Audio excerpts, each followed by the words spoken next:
Hello అండి. Welcome back to my channel. ఈరోజు సీరియల్‌లో పారు అందరితో ఇలా అంటా ఉంటది. నా కోడలికి ఏమీ కాదు అని తెలియగానే 9 శుక్రవారాలు పూజ చేస్తానని మొక్కుకున్నాను అని అంటా ఉంటే శివనారాయణ శాంపిల్స్ మ్యాచ్ అయ్యాయని డాక్టర్ గారు చెప్పారు కదా అని అంటాడు. అవునండి.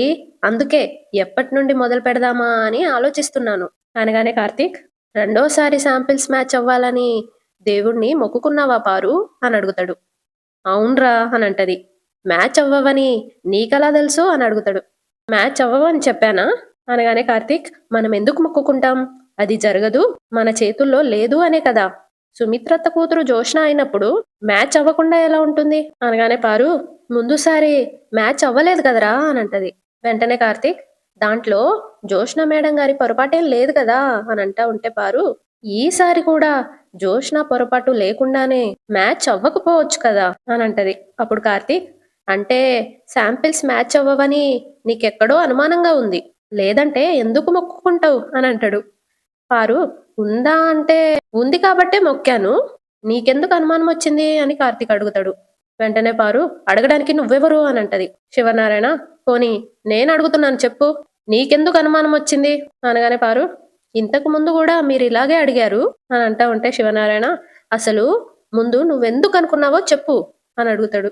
పారు తనలో తాను జోష్న గురించి ఏది నిజమో ఏది అబద్ధమో తెలియక చస్తుంటే మధ్యలో ఈ ఎంక్వైరీలేంటి, నా కర్మ కాకపోతే అని అనుకుంటూ ఆలోచిస్తూ ఉంటది.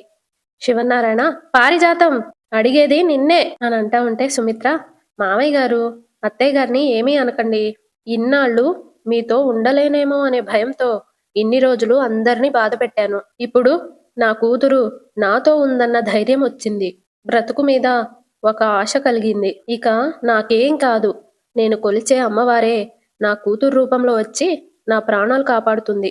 నా కూతురు పెళ్లి చూస్తానన్న నమ్మకం ఉంది. జోష్న నాకొక మాట ఇస్తావా అని అడుగుతుంది.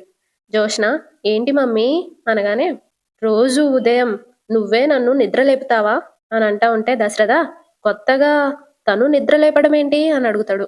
వెంటనే సుమిత్ర నవ్వుతూ ఏం లేదండి, నేను ఉదయం నిద్ర లేవగానే ఎదురుగా ఉన్న అమ్మవారి ఫోటో చూసి దండం పెట్టుకొని అప్పుడు మంచం దిగుతాను. కానీ ఈ రోజు నుంచి నా కూతురే అమ్మవారు, అందుకే ఉదయం లేవగానే నేను దీని మొహం చూడాలి. ఎందుకో తెలుసా, ఇప్పటి నుండి నేను బ్రతికే ప్రతిరోజు తనివ్వబోతుంది. అందుకే ఉదయం లేవగానే నా కళ్ళు నీ మొహం చూడాలి, నా బంగారు తల్లి మొహం చూశాకే నేను మంచం దిగాలి అని నవ్వుతూ జోష్న నుదిటిన ముద్దు పెట్టుకుంటది. అది చూసి దీప బాధపడతా ఉంటే కార్తీక్ బయటకు వెళ్ళిపోతాడు దీపం చూసుకుంటూ ఫీల్ అవుతూ. వెనకాలే దీప కూడా వెళ్తది. దశరథ తనలో తాను ఏంటో సుమిత్ర నువ్వెన్ని మాట్లాడుతున్నా జోష్న నాకు పాత మనిషిలాగే కనిపిస్తుంది, ఎందుకు నేను నా కూతుర్ని నమ్మలేకపోతున్నాను అని అనుకుంటూ ఉంటాడు. ఇటు స్వప్న బ్యాగ్ తీసుకొని కిందకొస్తది. శ్రీధర్ వాళ్ళు వచ్చి శ్రీధర్ ఇది తొందరపాటు నిర్ణయం అనగానే స్వప్న అది మీరు తీసుకున్నారు అని అంటది. నిజంగానే వెళ్ళిపోతావా అని అడుగుతాడు. ఖాళీ బ్యాగ్ లాక్కొని వస్తున్నా అనుకుంటున్నారా, దీంట్లో నిజంగానే బట్టలున్నాయి, కావాలంటే చూసుకోండి అని స్వప్న అంటా ఉంటే అక్కడ కాశీ కూడా చూస్తూ ఉంటాడు స్వప్నని. శ్రీధర్ చూసావా స్వప్న, కర్మ సిద్ధాంతం ఎలా పనిచేస్తుందో, ఒకప్పుడు కాశీ కావాలని ఇంట్లో నుండి వెళ్ళిపోయావు, ఇప్పుడు కాశీ వద్దని ఇంట్లో నుండి వెళ్ళిపోతున్నావు, అప్పుడు మా మాట వినలేదు, ఇప్పుడు మా మాట వినట్లేదు అనగానే స్వప్న అప్పుడు తప్పు చేశానని ఇప్పుడు అర్థమవుతుంది అని అంటది. వెంటనే శ్రీధర్ ఇప్పుడు కూడా తప్పు చేస్తున్నావని ఫ్యూచర్లో అర్థమవుతుంది అని అంటాడు. సరిదిద్దుకుంటాను అని స్వప్న అంటా ఉంటే నేనిప్పుడు అదే పని చేస్తున్నాను అని శ్రీధర్ అంటాడు. కాశీ ఉన్న చోట నేను ఉండలేను నాన్న, కాశీ వచ్చింది నీకోసం కాదు అని శ్రీధర్ అంటాడు. కానీ మీరు తీసుకొచ్చింది నా కోసమే నాన్న అని అంటది. అప్పుడు శ్రీధర్ అని నీతో చెప్పలేదే అని అంటా ఉంటే స్వప్న మరి కాశీని డ్రైవర్గా పెట్టుకోవడంలో అర్థమేముంది అనగానే శ్రీధర్ అతనికి ఒక డ్రైవింగ్ లైసెన్స్ ఉంది, నాకు ఒక డ్రైవర్ అవసరం ఉంది, పైగా అతనికి డ్రైవింగ్లో మంచి ఎక్స్పీరియన్స్ కూడా ఉంది అనగానే స్వప్న గతంలో యాక్సిడెంట్ చేసిన ట్రాక్ రికార్డ్ కూడా ఉంది అని అంటది. అప్పుడు కాశీ ఏ మనిషి జీవితాంతం తప్పు చేసిన మనిషిలా మిగిలిపోడు అని అంటా ఉంటే స్వప్న మనిషి మిగిలిపోడు కానీ చేసిన తప్పులు మిగిలిపోతాయి అని అంటది. వెంటనే కాశీ నీది నాకంటే గొప్ప మనసు కదా, ఆ మనసుతో క్షమించలేవా అని అడుగుతాడు. స్వప్న నా గొప్ప మనిషిని తమరు ఏనాడో సజీవ సమాధి చేసేశారు, ఇప్పుడు తమరి కోసం సమాధిని బద్దలు కొట్టుకుని రాలేను అనగానే శ్రీధర్ చూడు స్వప్న, తోడు లేని జీవితం దారి తెరియక ఎడారిలో తప్పిపోవడం లాంటిదే. మొదట్లో మన మీద మనకున్న నమ్మకం వల్ల ఒంటరి ప్రయాణం ధైర్యంగానే ఉంటుంది. దూరంగా కనిపిస్తున్న ఎత్తైన గుట్టల్ని చూసి దాన్ని దాటితే మనం అనుకున్న గమ్యం చేరుతామని హ, వంట్లో ఉన్న ఓపికనంతా కూడగట్టుకొని నమ్మకంతో ప్రయాణం చేస్తాం. తీరా ఆ ఇసుక గట్టు ఎక్కిన తర్వాత గాని అర్థం కాదు ఇలాంటివి కొన్ని వందలుగా తర్వాత ఉన్నాయి అని. అప్పటికే చాలా దూరం వచ్చేస్తాం. ముందుకెళ్లాలో తెలియదు, వెనక్కెళ్లాలో తెలియదు. అసలు మనకంటూ ఒక దారి తెలిస్తేనే కదా ఏ దారైనా వెళ్ళడానికి. కనిపించే తీరాలు దాటేలోపు జీవితం అయిపోతుంది. మనం దారి తప్పామని అప్పుడు తెలుసుకున్నా ఇక వెనక్కి రాలేం. ఎందుకంటే మనం ఇంత దూరం ప్రయాణం చేసింది కూడా దారి తప్పే. ఇప్పుడు చాలా మంది జీవితాలు ఇలాగే ఉంటాయి స్వప్న. చదువుకున్న డిగ్రీలు చేతిలో ఉంటే ఒంటరిగా బ్రతకగలం అనుకుంటున్నారు. డిగ్రీలు సంపాదించేది జీవితానికి ఒంటరితనాన్ని పరిచయం చేయడానికి కాదు. హ్మ్, కుటుంబాన్ని మరింత మెరుగుపరుచుకోవడానికి, తనే ఓ కుటుంబంగా మారడానికి. మీరు బావుండాలని మీరు కోరుకుంటారు. మీరు బావుండాలని మేము కోరుకుంటాము. మీరు కోరుకునే స్వేచ్ఛలో ఒంటరితనం ఉంది. మేము కోరుకునే స్వేచ్ఛలో కుటుంబం ఉంది స్వప్న. ముగ్గురూ కలిసి ఒకేసారి గడప దాటి బయటికెళ్ళొద్దని మీ అమ్మ చెప్పింది. నాలుగో మనిషి ఉంటే అసలు ఆ మాట వచ్చుండేదే కాదు కదా. మనం నలుగురం కలిసే ఉందాం అని అంటాడు. అప్పుడు స్వప్న, సారీ నాన్న, కాశీ ఉన్న చోట నేనుండలేను అని అంటా ఉంటే కావేరి, మీ నాన్న నీ మంచి కోసం చెప్తున్నారే అని అంటది. స్వప్న ఒక నవ్వు నవ్వి, ఇలాంటి మనిషితో బ్రతకడం కంటే ఎడారిలో చావడం నయం అనగానే శ్రీధర్, ఇదేనా నీ ఆఖరి మాట అని అడుగుతాడు. అవును అని స్వప్న అంటది. వెంటనే శ్రీధర్, నేను కాశీని నా కంపెనీ తరపున డ్రైవర్గా పెట్టాను. సో అతనితో నీకు ఏ ప్రాబ్లము ఉండదు. అతను నీ కళ్ళ ముందుంటే ఆ డిస్టర్బ్ అయిపోతాను అనే వీక్ హార్ట్ నీకుంటే నువ్వు వెళ్ళిపోవచ్చు అనగానే స్వప్న, మీరు ఇలా మాట్లాడితే నేను డిస్టర్బ్ అవ్వను, ఇక్కడే ఉంటాను అని అంటాననుకున్నారా అని అంటది. అప్పుడు శ్రీధర్, నువ్వెక్కడికి పోయినా అక్కడికి నేను వస్తాను. నా కూతురు కనిపించట్లేదు అని పాంప్లెట్ అంటిస్తాను, పోలీస్ కంప్లైంట్ ఇస్తాను, మీ అన్నయ్యతో కూడా చెప్తాను. అప్పుడేం చేస్తావు అని అడుగుతాడు. వెంటనే స్వప్న గట్టిగా, నా కోసం అన్నయ్యనెందుకు ఇబ్బంది పెట్టడం అని అంటది. వెంటనే శ్రీధర్, మరి డ్రైవర్ని చూసి నువ్వెందుకు భయపడ్డం అని అంటాడు. నేనెవరికి భయపడ్ను అని స్వప్న అంటా ఉంటే శ్రీధర్, అయితే నువ్విక్కడే ఉంటున్నావు, కాశీ కూడా ఇక్కడే ఉంటున్నాడు డ్రైవర్గా. దీంట్లో ఎటువంటి మార్పు లేదు. ఈ రోజు నుండి ఈ ఇంట్లో నేను, నా భార్య, నా కూతురుతో పాటు నా డ్రైవర్ కూడా ఉంటున్నాడు. దట్స్ ఆల్ అని గట్టిగా అంటాడు. స్వప్న ఫీల్ అయిపోతా ఉంటది. కాశీ ఏమో హ్యాపీగా ఫీల్ అవుతాడు. ఇటు కార్తీక్ బయటకెళ్ళి సుమిత్ర అన్న మాటలు గుర్తుకు తెచ్చుకుంటాడు. కానీ ఈ రోజు నుండి నాకు నా కూతురే అమ్మవారు. ఉదయం లేవగానే నేను నీ మొహం చూడాలి అని అంటదిగా, అవి గుర్తుకు తెచ్చుకుంటూ ఉంటాడు. దీపొచ్చి, బావా ఏమైంది అలా వచ్చేసావు అని అడుగుతుంది. కార్తీక్ కోపంగా, అమ్మవారికి పల్లకి సేవ చేసేటప్పుడు కీర్తించినట్టు జోష్నని దేవతని చేసి మా అత్త భుజాల మీద మాటల పల్లకిలో ఊరేగిస్తుంటే తట్టుకోలేక బయటకు వచ్చేసాను దీపా. జోష్న మొహం చూస్తేనే గాని అత్త ఎవరిని చూడదట. ఈ రోజు నుండి తను బ్రతికే ప్రతి నిమిషం ఆవిడగారు ప్రసాదించిందే అంట. ఎవరు కూతురు, ఎవరు తల్లి, ప్రాణం పోసేదెవరు, ప్రశంసలు అందుకునేదెవరు, నా వల్ల కావడం లేదు దీపా అనగానే దీప, ఆ ప్రశంసలు నేనందుకోవాలనా అని అంటది. వెంటనే కార్తీక్, అర్హత లేని మనిషి అందుకుంటుందని.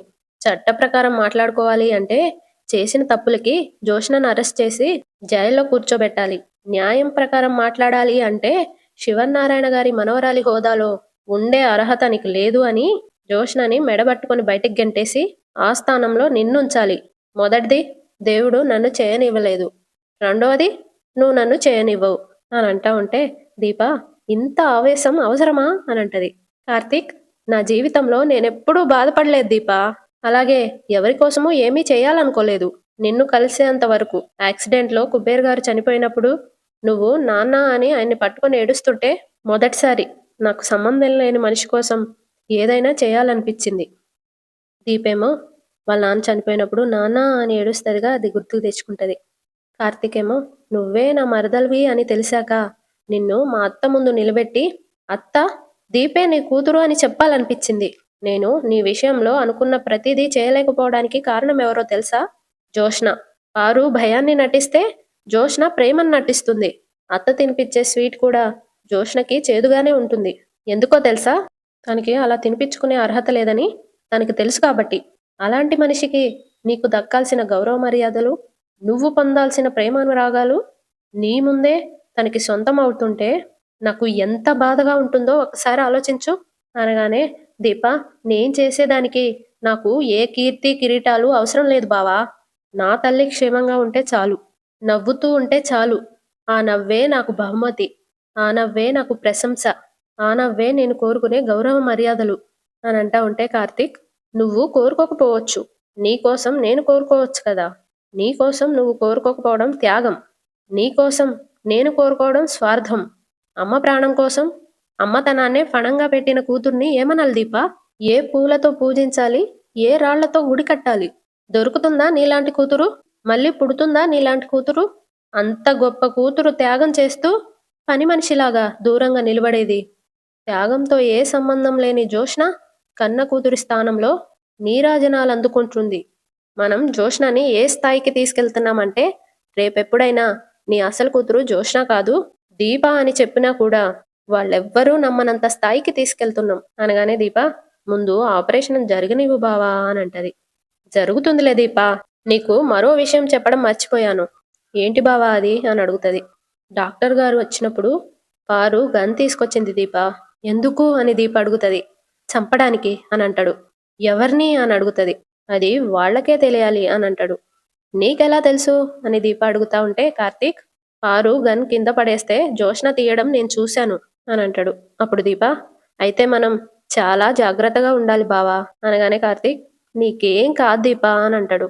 నా గురించి కాదు బావా, అమ్మ గురించి. కార్తీక్, శాంపిల్స్ మ్యాచ్ అయ్యాయని చెప్పించాం కదా, ఇప్పుడు వాళ్ళిద్దరూ ఫుల్ కన్ఫ్యూజన్లో ఉన్నారు అని అంటా ఉంటే అక్కడికి శ్రీధర్ వాళ్ళ కారు వస్తుంది. దీప చూసి, మావయ్య గారు కారు వచ్చింది అని అంటా ఉంటే శ్రీధర్ కాంచనని దింపుకొని తీసుకొస్తాడు. కార్తీక్, అమ్మా నాన్న వస్తున్నారేంటి అని వెళ్ళి, ఏమైందమ్మా అని అడుగుతాడు. శ్రీధర్, ఏమవుతుందిరా అని అంటా ఉంటే కార్తీక్, అది కాదు, ఉన్నట్టుండి మీరొస్తేను అనగానే శ్రీధర్, మీ అమ్మని తీసుకొని వెంటనే రమ్మని మీ తాత ఫోన్ చేశాడు అని అంటాడు.